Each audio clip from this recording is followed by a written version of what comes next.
Hello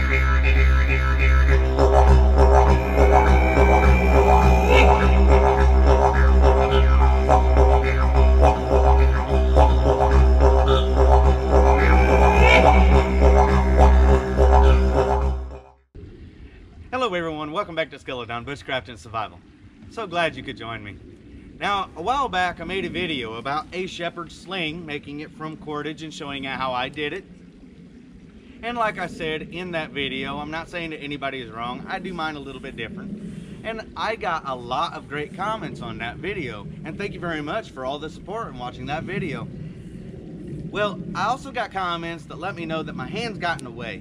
So this time I'm just doing a redo on this right here to show you how to make a shepherd sling and trying better to keep my hands out of the way for you so that you can see what I'm doing. So let's go ahead and get started.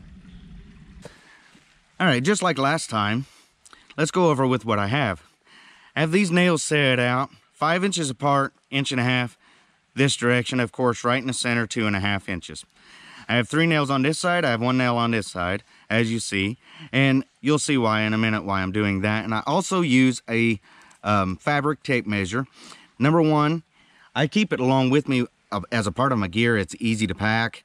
It's like fishing line, you know, it's like you can put it just about anywhere. And there's several different reasons why you would need to, you know, measure things out and stuff like that out in the bush. So I just carry this along with me. Now, I have a long piece of cordage here. This side is going to be the first side that we tie off. And then we will tie off this when it's all finished and getting over on the other side. So I'm going to measure out about 3 feet of cordage on this side. And of course I'm going to cut it down after it's all said and done with it. I just want to make sure that I got enough cordage all the way through.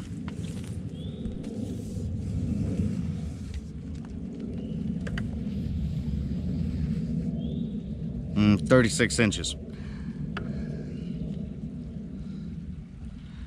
36 inches is 3 feet, so there we go. All right. I've got my 3-foot end on this side, and of course my working end all on this side. Now, you notice this nail and this closest nail to me, I've got this running on this side of it. After I loop this around this first nail and bring it back like that, I'm wanting to be on this side of it, but when I take it back, I'm wanting to go around the nail this way. That second nail, I'm wanting to take it around the opposite direction and bring it back.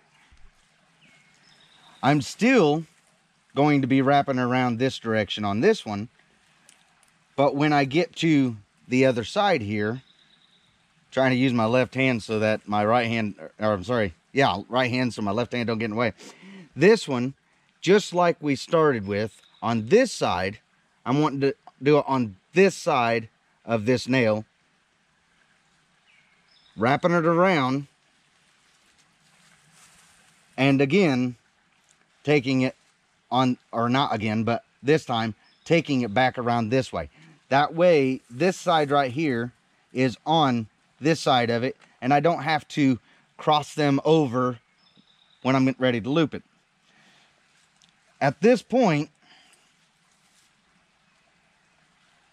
bring everything down. At this point, I just loop this around the center nail any direction. It doesn't matter, because I'm just doing this to hold it for now.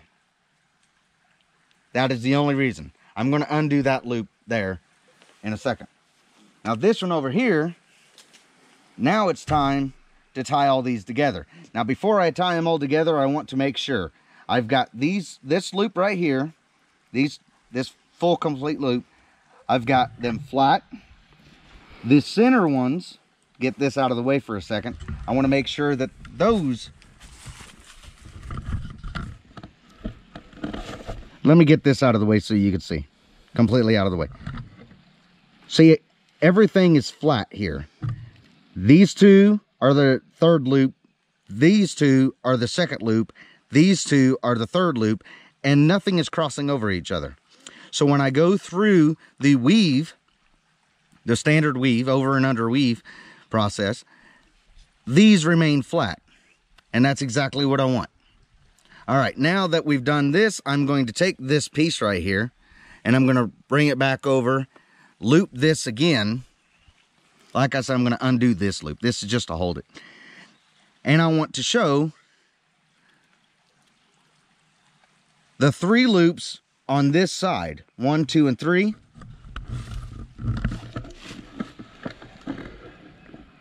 One, 2, and 3. And on this side, we got 3 nails, so we have 3 loops. That's to keep it uniform. That's what I do differently. I keep it uniform so that it's well balanced. And to me, it should be well balanced. There shouldn't be less weight on one side than there is on the other. And I know it's cordage, and I know that is a very small fraction of weight, but that fraction of weight could cause the overall use of it to be off. So anyways, now we're to this point right here where this comes into play. Now, remember we started on this side. We want to go in front of the nail like this. If we go around this direction, then it makes 4 loop. We don't want that. We want just 6 loops.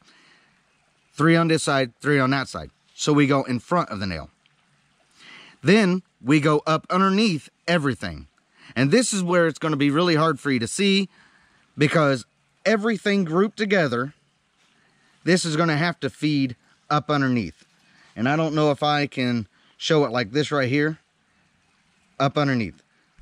So over here, it's already on this side, because we started on this side. It comes over the nail on this side. And then of course, it goes up underneath everything, all the 3 loops, everything, up underneath. So now we have a little bit of a loop there, right?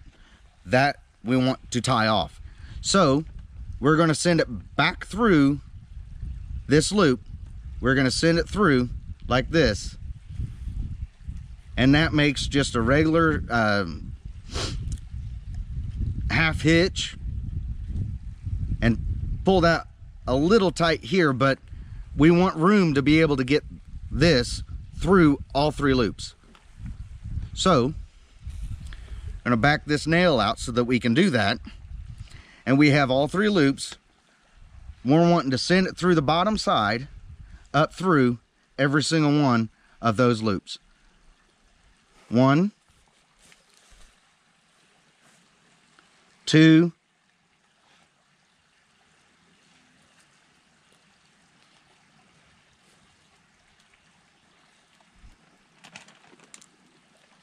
It's kind of difficult for me to do that and allow you to see. I'm trying.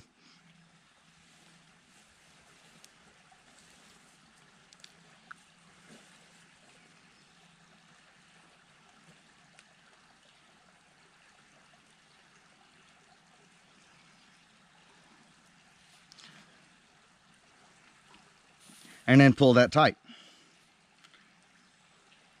Then I want to take the nail, and we took it off this direction, so we're wanting to put it back that direction and send this through all 3 and back into the hole. And that just keeps it where it is so that I can tighten that up, bring this closer to that first loop that we did, that first knot, closer to, and tighten it off. That seals that so that there's no way that that can come undone. You're going to be grabbing this side to swing, and there's no way that that can come undone. So now we're done with that side, and we're getting ready to get back over on this side. I hope that my hands was out of the way good enough to be able to see that. Also, pull this tight. Let's get this out of the way again so that we can see, all the way out of the way, so that we can see that all 3 of these for the over and under weave, that everything is laying flat. Everything is staying separate. And we're ready to go ahead and do this weave. Now, before we start that weave, I said we're ready to do the weave, and it's like, hold on. Sorry about that. This one right here, we want to bring out. And this one right here, we're wanting to take out. And this last one, bring out like this right here. Just like that.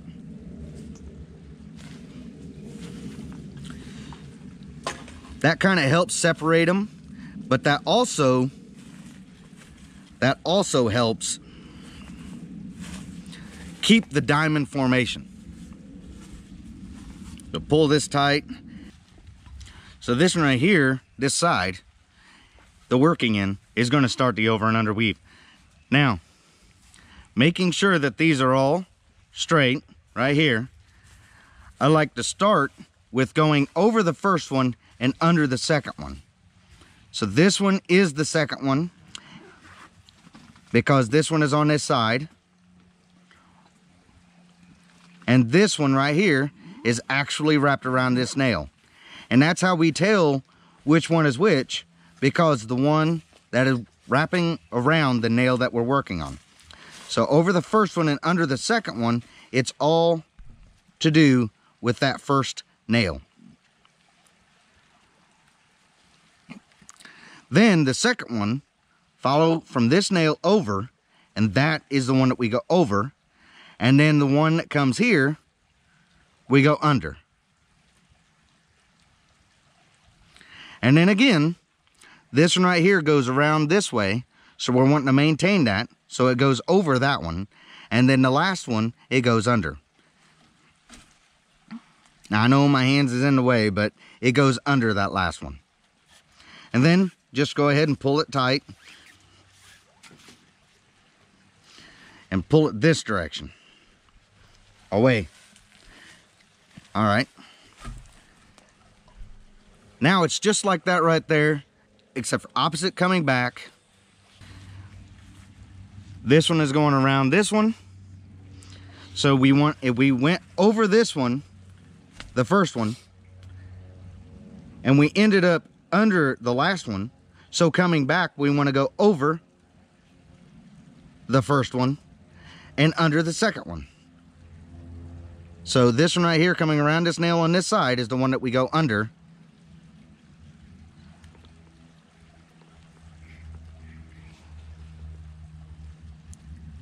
And then this nail right here, the loop, is the one that we go over. And then the one that's coming over on this side of the nail, is the one that we go under. It's just a simple over and under loop all the way through to the very end.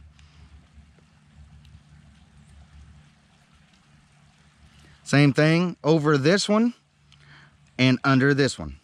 And when we go back, we're going back over this one, under this one, over this one, all the way through and just reversing back and forth all the way to the very end.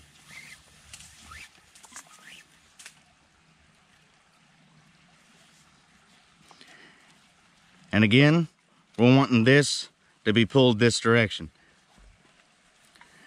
Now, it helps to have another nail, and therefore we can actually get in between each one and pull back to make it tighter. Because we're wanting this to be pretty tight at the end of the day. Very few gaps all the way through. And as you get through there, it'll be real close. In fact, this very next one will actually be really close niche all the way across. And that's all you do all the way to the end. So when I get to the very end, I'll come back when we get ready to tie off this side. Okay, now when we get to this point right here, I'm using the nail to pull things back tight. So going in between each one, pulling back on it to tighten it up. Once it gets on this side of the nail, just wrap it around this side of the nail so that you can pull it on. But when you're going this direction, it's going to want to go forward because it's coming down, it's narrow, right? It's coming down narrow, so it's going to want to slide forward. So each and every single time that you make a weave, you need to use the nail to get in between and keep things pull this direction so that it doesn't, see how it fell this direction? There's a gap there. And that's what I'm talking about. It naturally will want to do that. So as you're pulling it through, pull back with this hand to make sure that everything is staying tight all the way up. And this part over here, you'll also notice that it seems kind of loose in areas, and don't worry about that. You'll want to keep it as tight as you can, but at the same time, when it's all said and done with, you're going to work it out and make it smooth. And it will make itself even over time.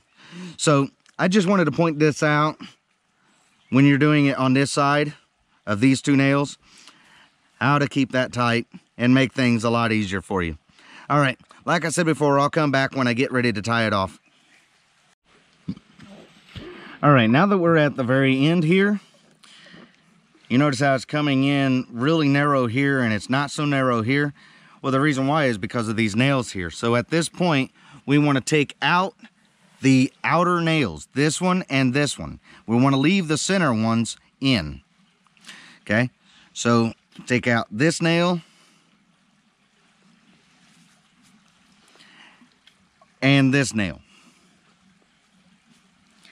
And then this one right here is going to have to come out as well so that we can bring these together the way that they should be, which is this one over this one over this one, because that's how we started it out. So this one over this one over this one, just like that right there, and we twist this way and put this back in, pulling tight, and we want to hammer that in good.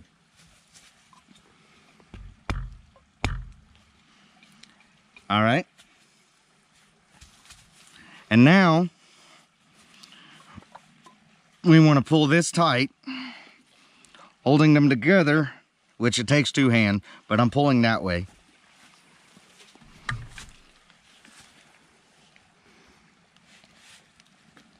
Okay, that's as tight as I'm going to get.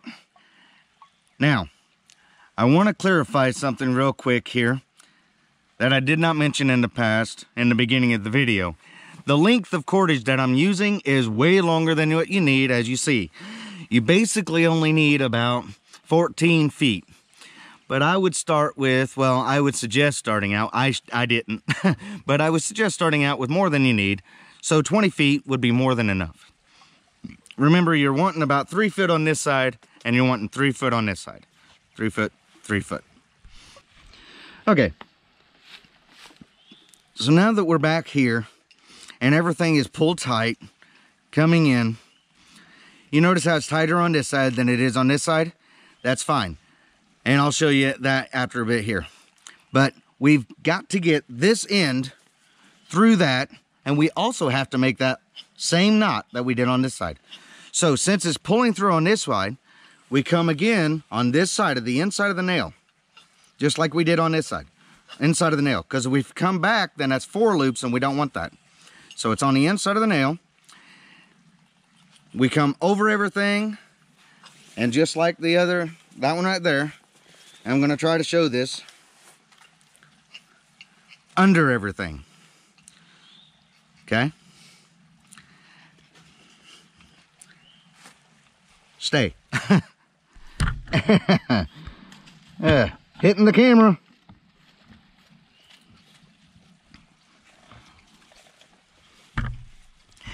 And I cut this way long, and I'll show you why in a minute here. So now you've got this loop here, and you're wanting to send this through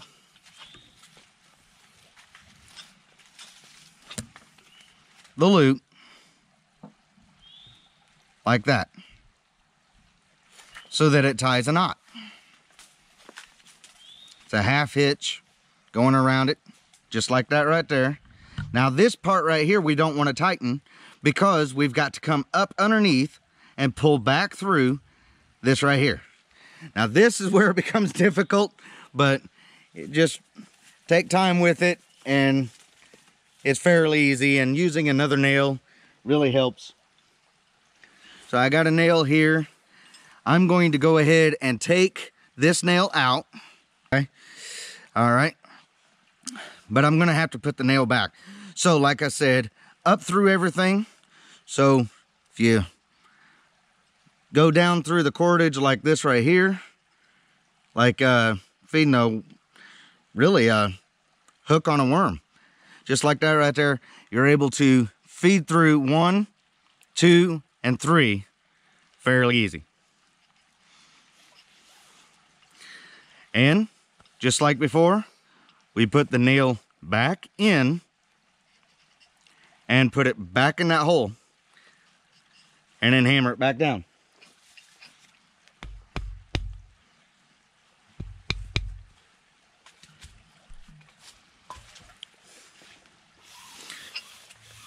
Now, before we pull this tight, wanting to, number one, untangle it, because we can see that it's tangled here. So, untangle it. Pull this back out so that I can do that again. Now, we want to pull this tight. So we want to have enough slack here so that we can pull this first half hitch tight.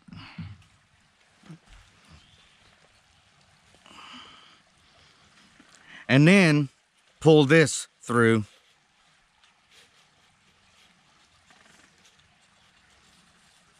And it looks like it's going to be a 4th loop, but when we take this out, this nail back out and tighten it up for the last time,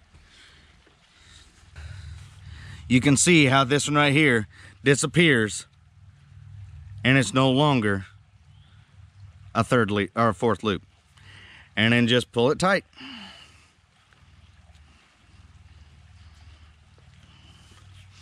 And this side over here, pull it tight. Now, this is what I'm talking about. When it's all said and done with, you work it out.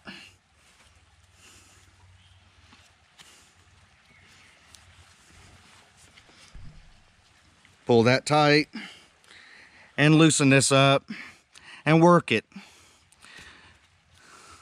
And spread these out. Over time, they will actually work themselves out so it's all even. As you see, that's a pretty good sized stone right there, and already there's a pocket to hold that. When you fold that over like that right there, it holds that nice and neat. It's got a nice little pocket that holds that in there, if you can see that.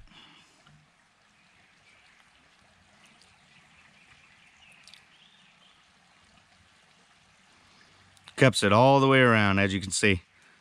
If I straighten this out, you can see it folds all the way over. Now,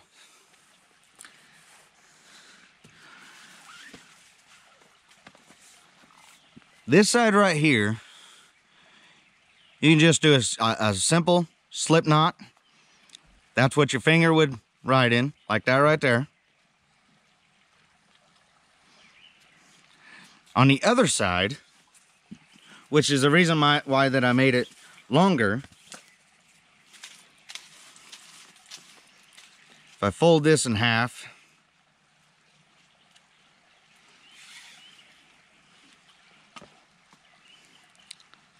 all right, right there, thereabouts.